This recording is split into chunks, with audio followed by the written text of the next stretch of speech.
Hello everyone, Radhe Radhe সবাইকে। হরে কৃষ্ণ, জয় শ্রীকৃষ্ণ। আশা করছি তোমরা সবাই খুব ভালো আছো, আমি খুব ভালো আছি। কালকে তো জানো একাদশী, আর আজকে পিভি ইনভাইট করে গেছে যে আমি আজকে কালকে পরশু 3 দিন ধরে ওদের বাড়িতে যাবো, খাওয়া দাওয়া করব। তো আজকে এখন বেজে গেছে 1:10। তো গোপালকে খাবার দিয়ে এখন আমি কিন্তু রেডি হয়ে নিয়েছি।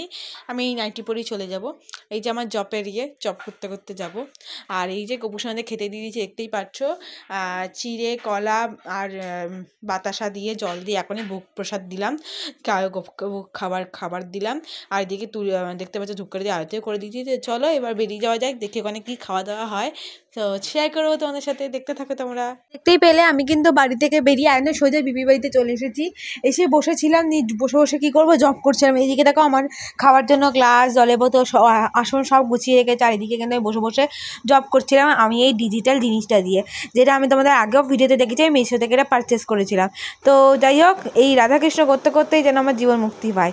যাই হোক, করতেই থাকি। আর কী করবো, কালকে তো আবার একাদশী আছে। তো জানোই সে, তারপরে আবার প্রাইভেট, তারপরে আবার বাবা কত কাজ, মেকআপে ক্লাস। যাই হোক, সেটা শেয়ার করবোই। আর এই খাবারের মধ্যে ছিল হচ্ছে তোমার আলু ভাজা, ভাত, ডাল, সয়াবিন, একটা আলু ভাজার সাথে আবার নিম পাতা ছিল, আবার ভাটা। আর এই একটা বাটা ছিল, যেটা হচ্ছে তোমার ওই কচুর শাকের নিচে যে মূলটা থাকে সেটাকে তিল দিয়ে বেটেছিল। যাই হোক, খেতে খুব ভালো ছিল। খাওয়া দাওয়া শেষ করে ঠাকুরের প্রসাদ খেয়ে আমি বাড়ি চলে এলাম। এসে দেখো 2টো বেজে গেছে। এসে একটুখানি ঢং করতে নিই, তারপর দেখো বিছানা গুছিয়ে নিয়েছি শোবো বলে এখন।